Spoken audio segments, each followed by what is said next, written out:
All right, well, I've got a lot of slides, so I think it's time to get started. Thank you, everybody, for coming. I think, since I came up with the idea of hosting this, I've seen this topic constantly in the news. So I think I'm glad that we're having this discussion.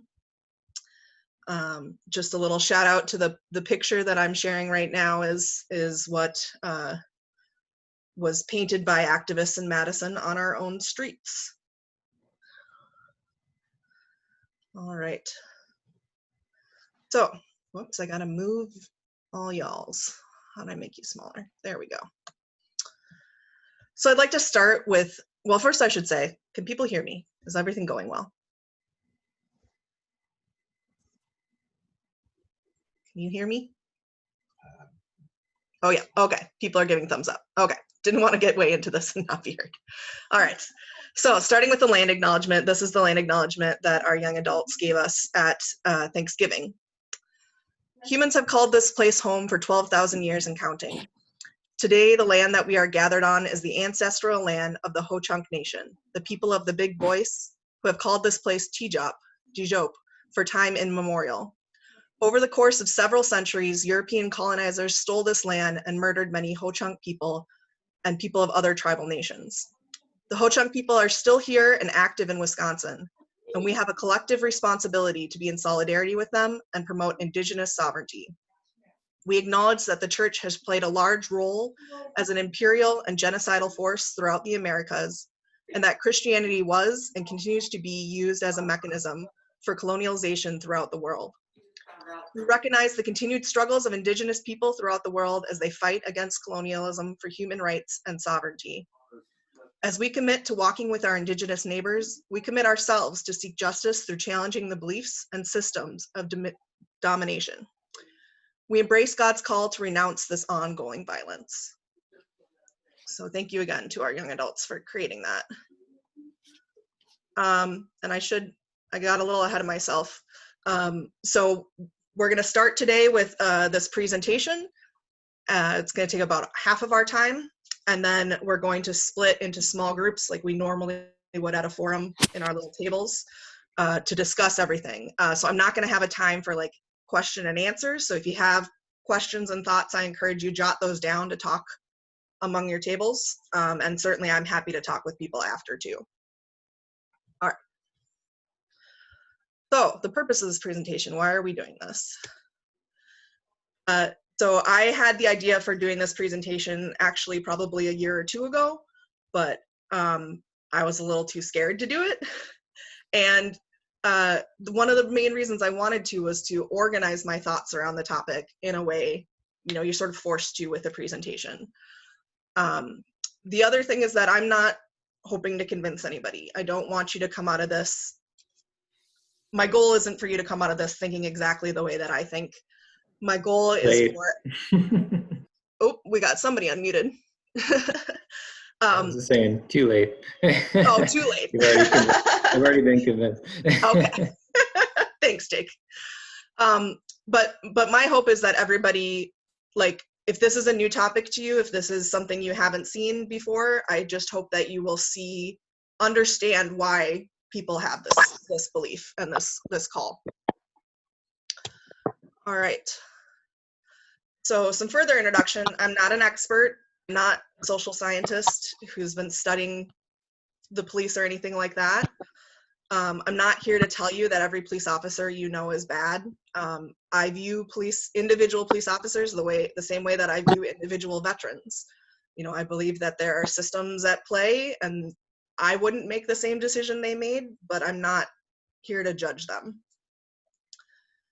I ask that everyone please resist jumping to the thoughts of what's the alternative. I know that's like the immediate thought, defund the police, well then what? I want us to hold off on that thought, because before we can decide and then what, we have to decide, do we want to actually do this? So that's the goal of this presentation, is to focus on what would defunding the police, what's the point of that? And finally, I ask everybody that you acknowledge feelings of being attacked. We're a vast majority white church. We're all part of the white supremacy system, and so it's going to be natural that we feel attacked. But when you feel that, I ask that you acknowledge it and set it aside so that you can continue trying to listen, because it's really easy to just feel defensive and shut off our ears. All right. Next, I'm going to talk about the context for this topic. Slide going. There we go. Is Jacob on? Yes, I'm here. Okay, so I've asked Jacob to talk a little bit about the week of action as it's looked in Madison. Yeah, so I guess kind of events in Madison started on Saturday. I guess that's 2 weeks ago today. Started out with like a huge rally at the Capitol. Some of you guys may have been there. There was estimates anywhere between 3,000 and 5,000 people, which is enormous, especially given that we're in a pandemic right now. But I will note that 98% of the people were wearing masks. Yeah, so that was a great rally. We marched around the Capitol and ended up marching down to Willie Street to the house where Tony Robinson was killed in 2015. Really, really powerful time being there. And then the next, I guess, yeah, so there's kind of events happening every day. I was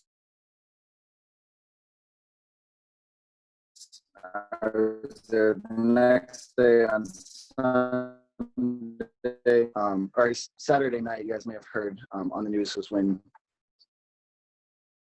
things started happening on State Street and things like that. But I was there on Sunday evening, the next evening, and I was part of a group that got tear gassed by the police and the National Guard by peacefully protesting. We weren't being violent or anything.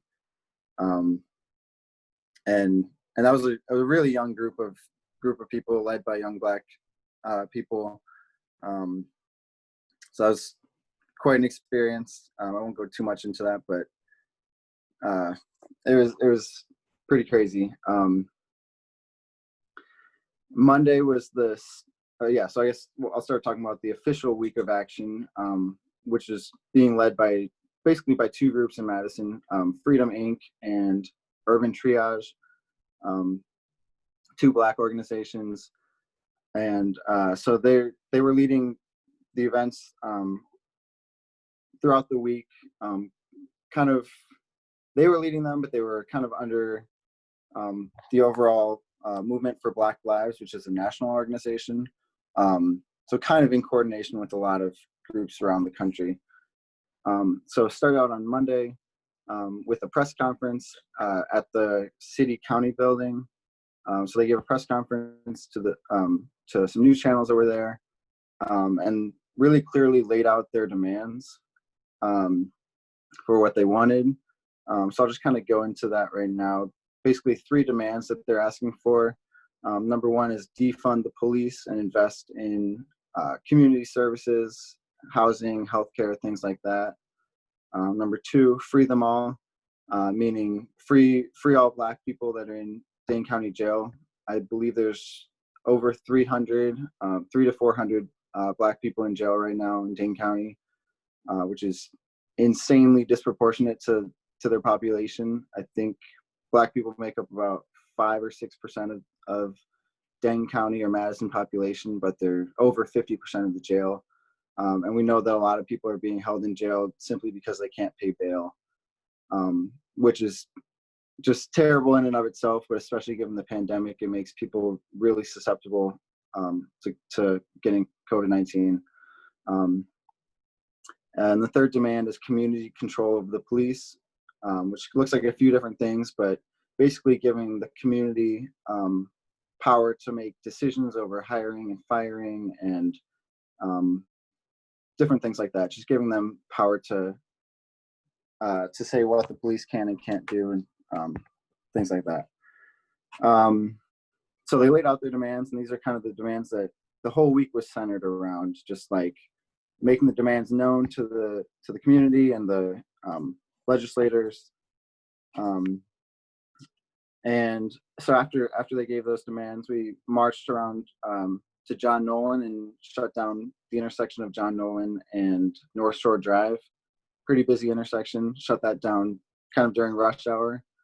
At this point, we had probably several hundred people, and it kind of just became a little bit of a party, just hanging out. People brought tons of food and water and things like that. They were playing music. So it was really just a celebration and kind of a cool showing of what we can collectively do. And actually, the mayor ended up coming to that and spoke with us, which was really interesting. It was just really interesting to see.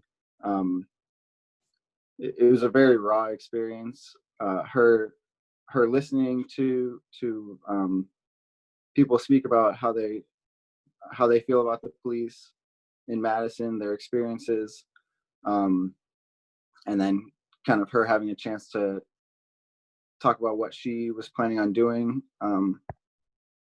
And yeah, it kind of didn't. I don't know how productive of a conversation it was. She said that there wasn't that much she could do, but she was going to do everything that she could do. I'm not sure if any of you guys have seen the videos that leaked of her in the last couple of days.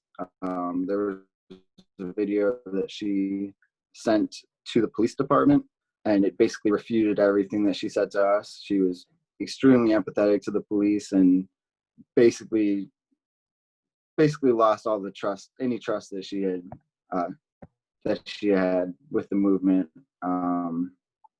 But that's kind of a separate point. So I was at a few of the other events throughout the week, but I wasn't able to make it to all of them. But some of them that happened were some car caravans. So they kind of gathered as cars and drove throughout the city. A couple times they drove on the Beltline and actually kind of shut down lanes of the Beltline on their way to. One day they went to the sheriff's house and made a memorial. They brought flowers and signs and stuff and made a memorial on the lawn of the sheriff, a memorial to Black Lives Lost.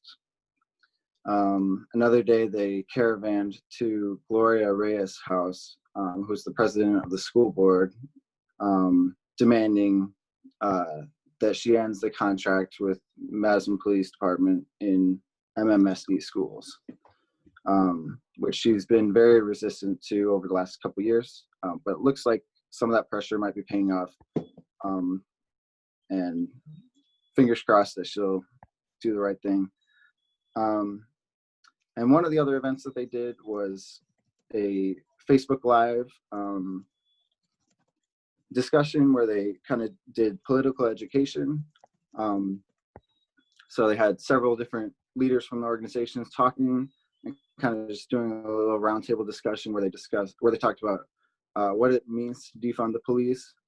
So what that means and what kinds of institutions and services we need to establish to fill the place of the police. And I would encourage you guys to all look that up. I think that's still on Facebook. So you can find that on Freedom Inc. Facebook page or Urban Triage Facebook page. It's about an hour and a half long, but is really, really interesting and informative. I learned a lot. I think you guys would all really enjoy that as well. Yeah, so I guess that was kind of the end of the official week of action led by these organizations, but I'll just say that throughout that week and throughout last week, and it continues to be,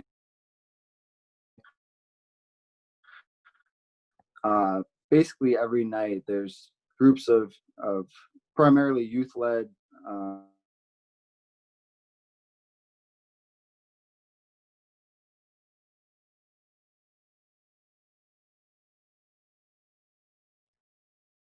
I think we might have lost Jacob.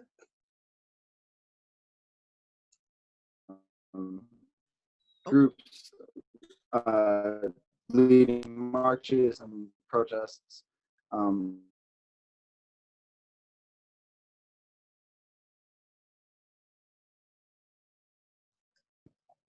Can you Okay. hear me now? Yes. Okay, sorry about that. Not sure at what point I cut off, but I'm just wrapping up. So I'll just say that I've been really inspired by seeing, especially the young people out there every night, and leading the fight. So that's where I'll end. Well, thank you so much, Jacob. I wanted to give that context to why we're having these discussions and who are the movers behind this call. And I got kicked out for a little bit of that too, so I didn't get to catch everything Jacob said, but I'll watch the recording. All right, so a little bit of context from my side. So like Jacob mentioned, in 2015, the Black Lives Matter movement really came to Madison. Well, it was here, but it sort of exploded in Madison after Tony Robinson was killed. Eric and I went to a lot of those protests, and I invited Whitney here today because she was at those with us too. And I remember one of the early protests being in a large group of people shouting "F the police," you know, with the full word. And we were right next to police officers. You know, they were surrounding us. They were keeping the traffic from running us over, and it made me very uncomfortable. You know, I was raised to view the police as our friends, as someone there to protect us, as a help, and to be yelling this with them right there when they're not doing the things that we're angry about, I got very uncomfortable. And I said this to Whitney, and Whitney told me, why don't you just listen to the anger? Why don't you just recognize the anger? And she helped me sort of start that process of trying to understand, where is this anger coming from? Why are people feeling this way when that's not been my experience? Since then, Eric is great at reading a lot of very complicated things and explaining them to me. So I've learned a lot from him. And I just don't like reading the complicated things. So I let you do it and then explain to me. And just being parts of socialist circles, learning from them about the views on police. So that's where my background is. I'd like to touch briefly on the history of policing, and I'm going to let Eric do this. Are you in the picture? I can't tell. How do I make it? There we go. Okay, go ahead, Eric.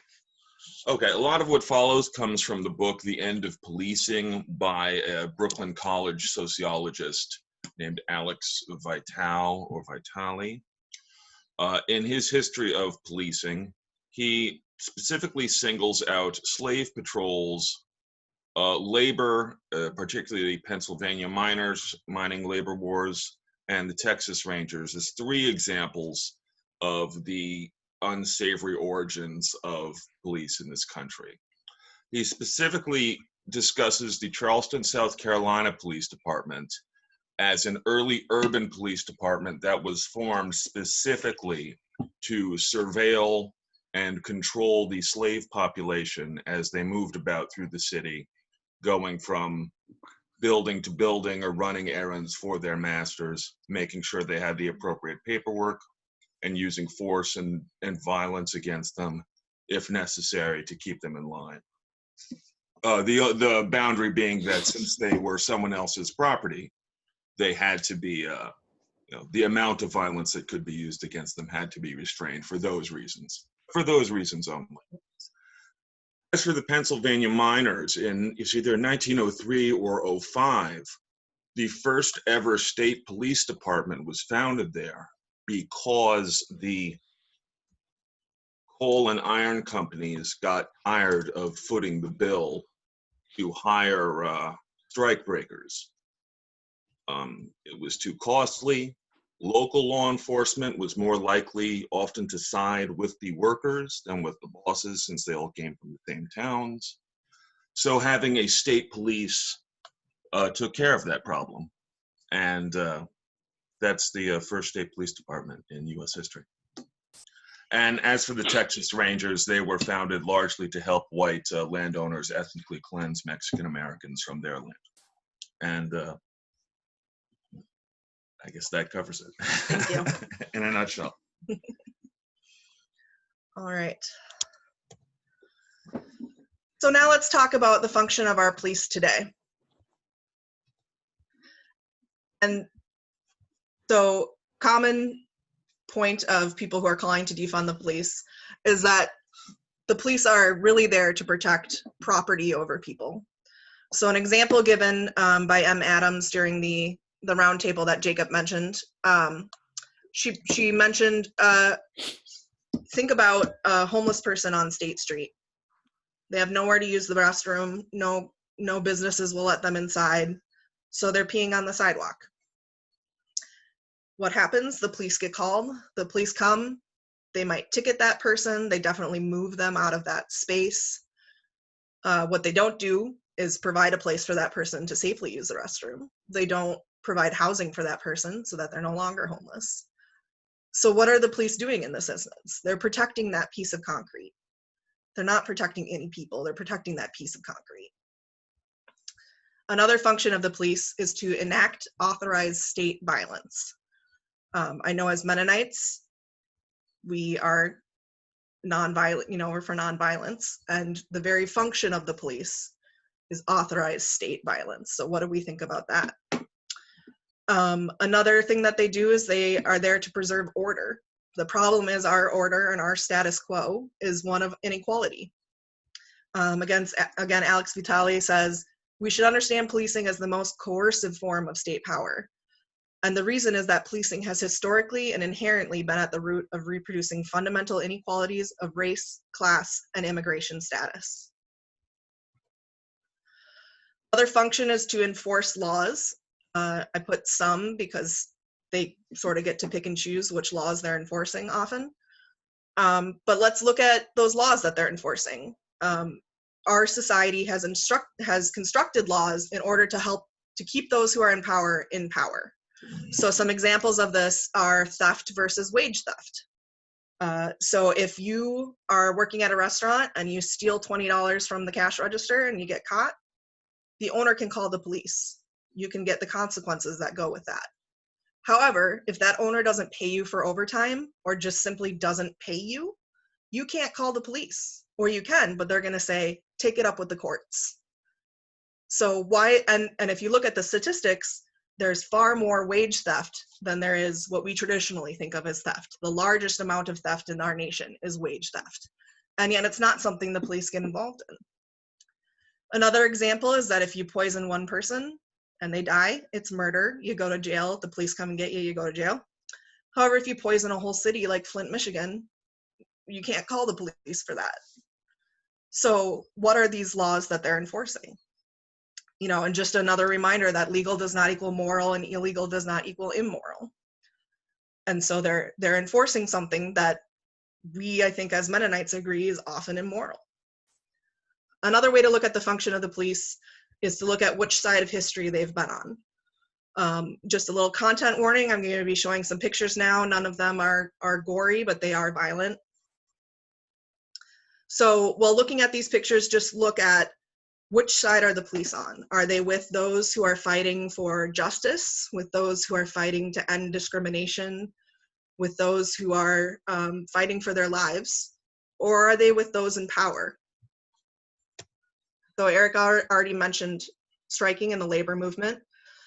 There's one specific example of the Memorial Day Massacre in 1937, where they killed strikers. Where? The civil rights movement, I think we've seen countless pictures, those of us who didn't live through it, of the police coming against peaceful protesters with police dogs, with fire hoses. Martin Luther King Jr. was arrested multiple times. Stonewall. So Stonewall is often considered the first Pride, and it was a riot against police raids and harassment of LGBTQ people. Anti-war protests. I really highly suggest the movie The War at Home. It really was very powerful for me because I still have this image in my head. It's not this picture specifically of a young person on Bascom Hill having their head bashed in by a police officer with a baton. And it really hit home to me because I'd never experienced police violence, but this was a place I knew. This is where I went to school. This is the hill I walked every morning when I lived in the dorms. And here's a person who's protesting, you know, a terrible thing in the Vietnam War, and this is the response of the police. Then we can look at the Black Lives Matter movement up for today. This is a New York State senator who was clearly maced by police and is now being arrested during a peaceful protest. I found a Google Doc that was created by activist researchers, and it has over 300 videos of police attacking protesters during this most recent set of protests. So again, we look at this and we say, which side were they on? And what does that mean for what the real function of the police is? My next question is, do police make us safer? So I found these statistics from the Vera Institute of Justice. In 2016, there was an arrest 1 every 3 seconds in the US. However, of those arrests, only 5% were violent, and 80% were low-level offenses. So people on traffic stops who maybe don't, you know, do exactly what the police say, people with small levels of drugs. These are the things that 80% of this every 3 seconds is about. Is that making us safer? Then also looking at only 40% of victims actually report crimes. And of those, only 25% are solved. The article from The Intercept says, we have this myth that if we don't have the police, crime would be out of control. When the reality is very little crime is reported to the police, and even less is solved by the police. There's just no reason to equate police with public safety in this way. Eric wanted to share a little bit about a police slowdown. Oh, it was a few years ago. I think it was when Black Lives Matter first really picked up and there were protests in New York City. The police union retaliated against their so-called hate speech by saying, well, if people don't appreciate us, we'll do a work slowdown. And essentially they were saying, we won't enforce the law, we'll allow people to be victims of violent crime, was, I don't know how else to interpret that. But the result did not lead to higher crime rates. Violent crime actually declined. There was no problem at all, thus validating the argument that we need fewer police, not more. All right, this is a really powerful article by the Minneapolis Star-Tribune. They reviewed more than 1,000 rape cases in Minneapolis. Of those, 1/4 were never assigned an investigator. 1/3, they never interviewed the victim. 1/2, they didn't interview potential witnesses. And 75%, including violent rape by strangers, were never forwarded to prosecutors for criminal charges. So overall, fewer than 1 in 10 reported sexual assaults produced a conviction. So one common phrase when people say defund the police, they'll say, but what about the rapists? What are we going to do about them? And the reality is we're not doing anything about them right now. Also, the police's function of arresting doesn't equal restitution. So this is examples, again, shared during that Freedom Inc. roundtable. They shared the example of someone who got their purse stolen, and they posted on Facebook and in their communities, hey, all I really need is my ID back. You know, that's the thing. It's so hard to replace. I need it to function in society. Please just give me my ID back. And the purse was returned with everything in it. There's another person who had their car stolen, and they posted, to their community, hey, I get it. You might really need this car. Transportation sucks, but however, I also really need this car. It's the only way that I can do the things I need to do. Can you please return it to this place and time at this time, and I won't do anything about it. Car was returned. Let's imagine a different world where they called the police. Chances are they would never have found who did these things. That's what our statistics show. If they did, they would have arrested them. And now we have someone without their person ID or without their car, and we have someone else in jail. The situation has not been resolved. We've just added more pain to the situation. Here's a graph from the Washington Post based on Department of Justice statistics. It's showing the the state and local spending on police per person, so this is adjusted for inflation, compared to the overall crime rates and the violent crime rates, which is adjusted for population. And you can see that starting in the 1990s, crime has gone down since then, and yet police funding continues to go up. Another question of do police make us safer is just look at wealthy neighborhoods. Wealthy neighborhoods are already not policed. They tend to the police only go to wealthy neighborhoods when they're called. However, they're all the time in poor neighborhoods, and we know that there are higher crime rates in poor neighborhoods. But the police are not reducing that crime there. So maybe it has something to do more with inequality and with wealth than it does with the presence of police. Also, there are people who currently avoid calling the police. So they're not making these people safer. Undocumented and documented immigrants avoid calling the police because they are intertwined with ICE, and reporting a crime could end up with you being taken out. What's the word I want? Removed from the U.S. Deported. Could end up with you being deported or a loved one being deported. Even if you are documented, even if you are a citizen, we've seen people end up in detention centers. So they're not going to call the police. Trans people don't call the police. Half, or at least a half, report that they are uncomfortable seeking police assistance, and 1/5 report police harassment if they have sought assistance, and 6% reported bias-motivated assault by the police against the trans person. I worked with a trans veteran who she would have mental health crises and be yelling, so people would call the police, and she would get taken to jail, and they would use her dead name. And this was very traumatizing for her. And she tried, she had legally changed her name, but they said, this is what we have you under our system, and we're not going to change it. So of course she's not going to call the police when that's the way they treat her. People in domestic violence situations, the police often have to make an arrest and invest in a domestic violence situation. But there's the problem that the one who is receiving the violence can often be the one arrested. So if somebody is choking another person, those choke marks don't show up for a long time, but they could be fighting back in self-defense and scratch, and those scratches show up right away. So who are the police going to arrest? Also in domestic violence situations, they're very complicated. The person often still has love in that situation. They don't want their loved one to go to jail. They just want to stop being the victim of violence. So they're not going to call the police for fear that their loved one could go to jail.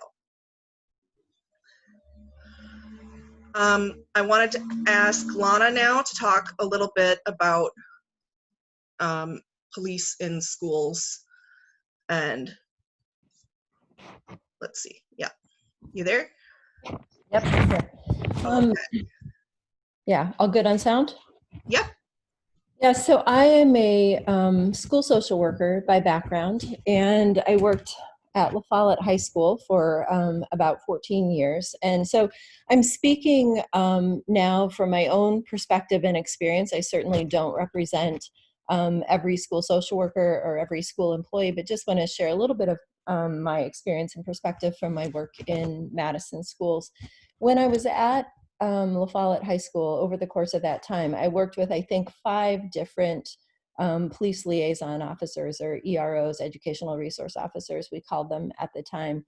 And I would say that they had pretty widely different approaches to their work, as we continue to see, I think, throughout the city and across the various SROs, as they're called now. The one I worked with for the most of that time, for 5 years, I think, was one who I think he's a good example of what people are talking about when they want to point to the individual person and say, but not this person, right? Like, this person is a good officer. Everything's good with them in the school. And this particular person continues to be named in conversations about police officers. He was the person who was largely responsible for bringing restorative justice work to La Follette High School. he was a person with, I think, in many ways, the heart of a social worker. I would actually often find out about teens who were pregnant from him rather than being the first person, because that's the kind of relationships that he had. And this person, it has in a fairly public way, in more recent years, kind of joined the belief that police officers don't necessarily belong in schools. But back when I was at La Follette, this just wasn't a conversation. It just was the way that it was. In Madison schools, we had police officers, and nobody questioned it. It's been, or maybe people were questioning it, but not in conversations that I was part of. And that conversation has really grown in more recent years. I'm in a district level position now, not school-based. And about two to 3 years ago, there was a really intentional look at this issue in schools. There was what was called an ERO, again, Educational Resource Officer, ad hoc committee that was formed to look at this issue. It had school board members on it. It had school-based staff on it. It had community members on it. And they went through a very intentional process for about 18 months and ended up kind of status quo, kind of still where we are with this. There have been many students, primarily Black and brown students, but not exclusively, who have been calling for the removal of EROs for years, because, for all the reasons that Elizabeth has already talked about, and really naming their personal sense of lack of safety. My own understanding of this, or beliefs about this issue, has continued to evolve, and I really see that the presence of armed police officers with all of the power and the patriarchy and the hierarchy and the violence that is represented in that role is really, to me, counter to the principles and beliefs and values of restorative justice, which is my work, and also counter to my own personal beliefs and values. And I think while in theory there are a lot of people within schools who could agree with that, there's just this continued kind of default to what is normal, what has always been for them. I think there's maybe a lack of imagination about what could be different.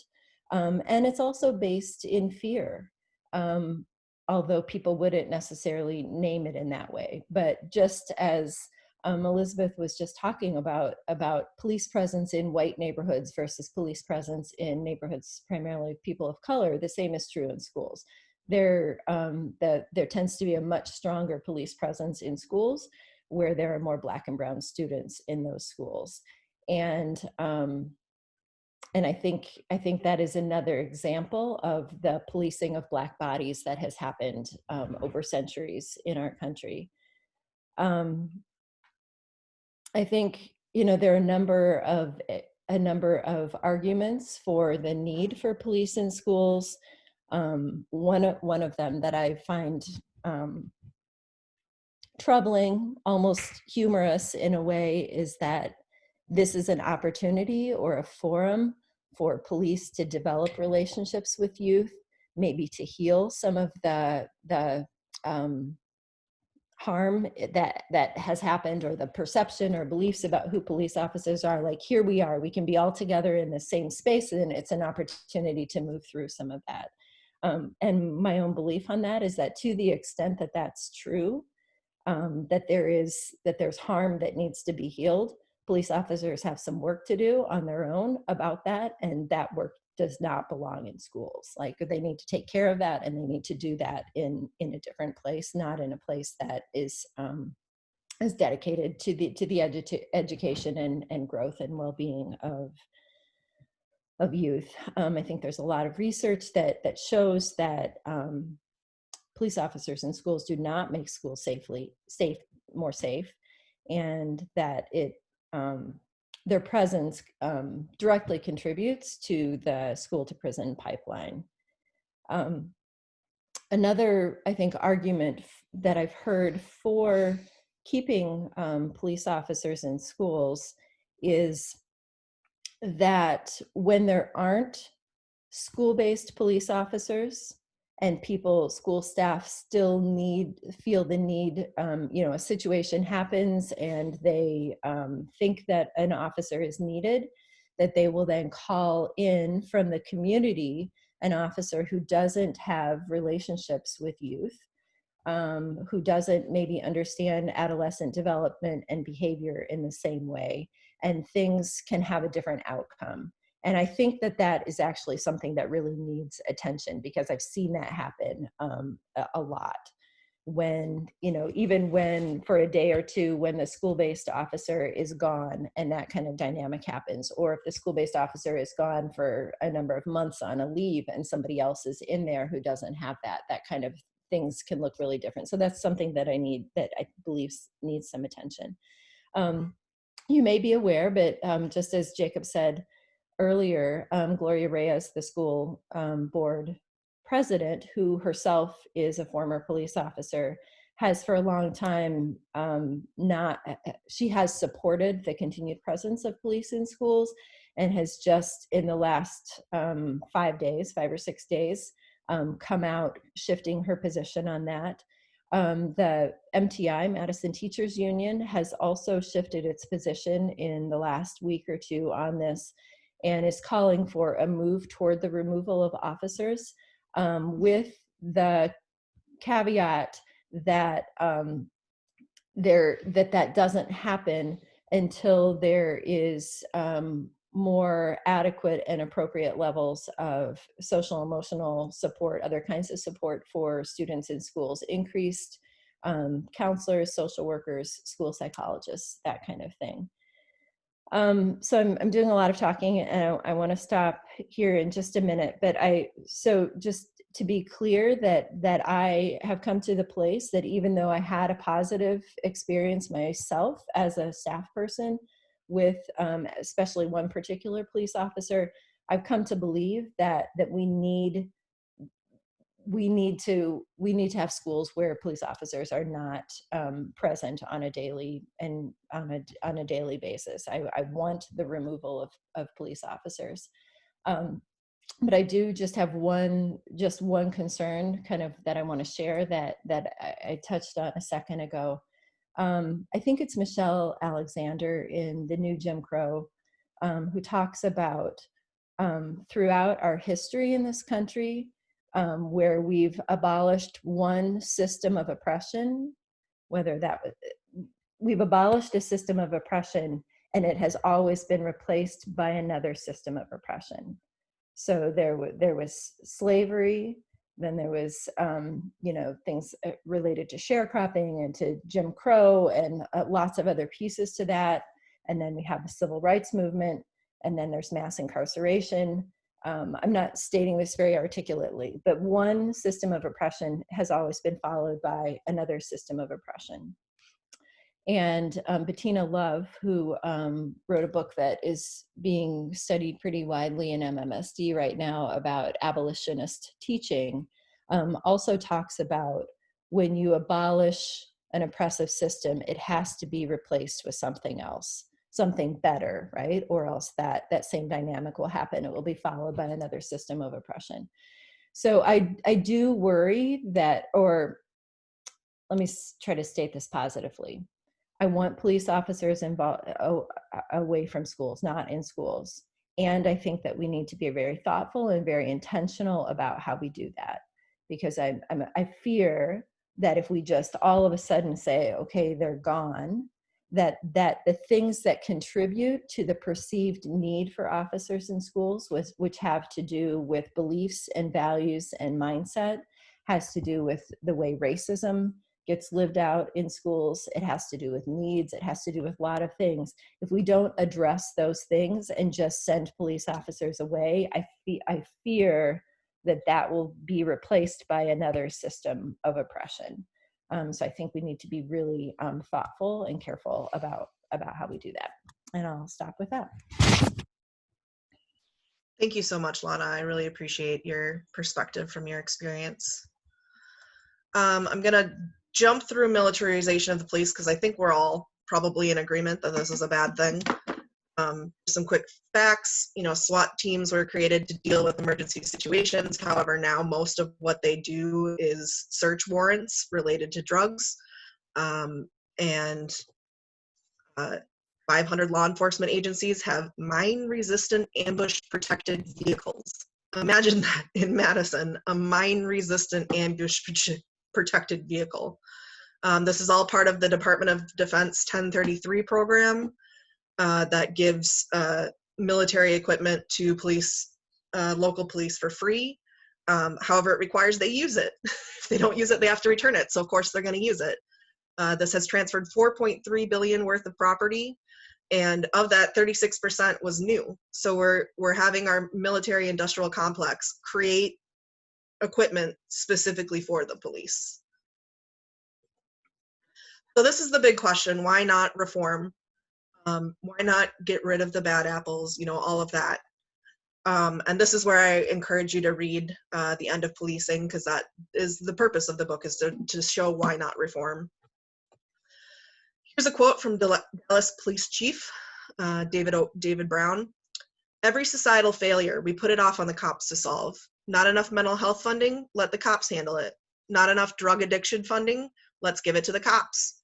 Here in Dallas, we've got a loose dog problem. Let's have the cops chase loose dogs. Schools fail, give it to the cops. 70% of African American communities being raised by single women. Let's give it to the cops to solve that as well. Policing was never meant to solve all these problems." And I agree. I agree with the police chief. We don't want to reform police so that they can do a better job dealing with drug addiction. We don't want to reform police so that they can, help single mothers. We want to treat drug addiction. We want to, work on poverty. We want to solve these problems, not punish these problems. And reforming does not take care of that. A popular reform that people push for is body cameras. In The End of Policing says body cameras are only as effective as the accountability mechanisms in place. And again, from that Freedom Inc. Roundtable, Adams said transparency does not equal accountability. You need power to determine the outcome. So this is what we see when we have video of police killing Black people and they're still not found guilty, because the power is not in place to hold them accountable. And on the flip side of that, some studies show use of body cameras are related to an increase in fatal shootings by police. So they might actually be doing harm. They can be turned off. That frequently also happens. It just so happens they were not turned on, or they're turned off before violence happens. And there's also privacy concerns. This is a form of surveillance. And what are the police doing with that? Implicit bias training. Madison police had implicit bias training for 6 years before Tony Robinson was killed. It did not save his life. There's a more recent example of a San Jose police shot their implicit bias trainer with a rubber bullet. He was at a protest. He was disgusted by the way the police were treating the protesters, and he went in front and was pleading with them, "Please don't do this. Please don't do this." And they shot him, and he lost a testicle and may never be able to have children as a result of that. Another call is for more diverse police forces. Again, looking at The End of Policing, there's now a large body of evidence measuring whether the race of individual officers affect their use of force. Most studies show no effect. More distressingly, a few indicate that Black officers are more likely to use force or make arrests, especially of Black civilians. So again, we're looking at the function of police. Police are part of a punishment system. So it views crime as moral failings rather than a result of systematic poverty, racism, and oppression. So as long as this basic mission of police remains unchanged, none of these police reforms will be achievable. There is no technocratic fix. So the whole topic of this is defunding the police. So let's look at police funding. This is my very unknowledgeable of budgets attempt. I tried just looking at the websites and figuring this out. I could very well be wrong with this stuff. What I found was that the UW-Madison police cost the UW $12.8 million a year, that we spend $85 million on Madison City Police, and that makes up 50% of our health and safety budget, and we only spend 15% on public health, which is what is very much needed during a pandemic. I couldn't find the Capitol Police. They're paid for by the state, and the state budget was not as clear as the other ones, so I couldn't find out how much we spend on that. And the Dane County Sheriff, we spend $10.9 million. This is only our budgeted line items. This doesn't include the fact that the city is responsible for payouts and legal fees for settlements against police. It doesn't include the other systems that the police play into, like jails, prisons, court systems, crime labs, etc. When police arrest someone, that's not the end of the story. They're going to go through other systems, and those systems also cost money. So if budgets are moral documents, what does this mean for our morality that we spend more than $108 million in Madison to police our population? I encourage everyone to pay attention at budget time and listen to the way the police talk and listen to the way they're framing things. I often heard Chief Colville talk like Chief Brown did. You know, police are asked to do too much, police are asked to do too much. And his response was, so we need more police. His response was never, let's find ways for other people than police to be dealing with this. All told, the United States spends $100 billion on policing each year, and then another $80 billion jailing people. So, conclusion. I support divesting from police and investing in our communities. So like Lana said, this isn't simply let's get rid of police. We need to take that money and put it towards something that is actually addressing the problems we're facing. I encouraged everyone before to sort of hold off on thinking of next steps, but just some bullet points, you know, housing, let's make housing a human right. Education, educate everybody, free healthcare, livable wages and benefits. These are the things that actually, we have statistics, make our communities safer, not policing. All right, well, I went a little bit over time there. But now it's time to split up into our small groups, and maybe Valerie, can you explain how that works? Sure. So I have you all split into groups of about 5 or 6. And so in a moment when we're ready to split up, you'll be assigned to a room, and you're just invited to click yes to join the breakout room.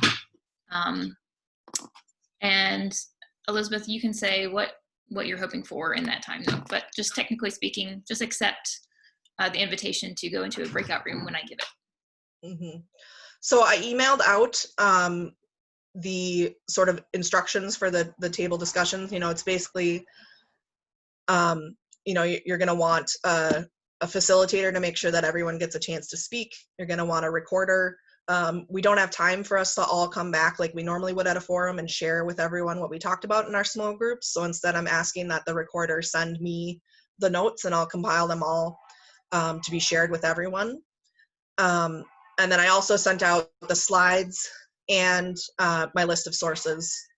And the table discussions is going to end our time together today, especially because I went over. So you don't have to come back to the main group when you're done. You can just be done. But I want to thank everybody for your time this morning, and I look forward to hearing about your discussions. So 2 last little pieces. If for some reason you get into your group and you have a question, you can summon me or Elizabeth to come into your room. We'll be staying in the main meeting room. And then at the end, when your group is done, it will want to take you back to the main meeting room, but you can also just go ahead and exit out of Zoom or come back to the main meeting room and then end there as well. And I'll keep an eye on the time and end the entire meeting when it seems like groups are starting to break up.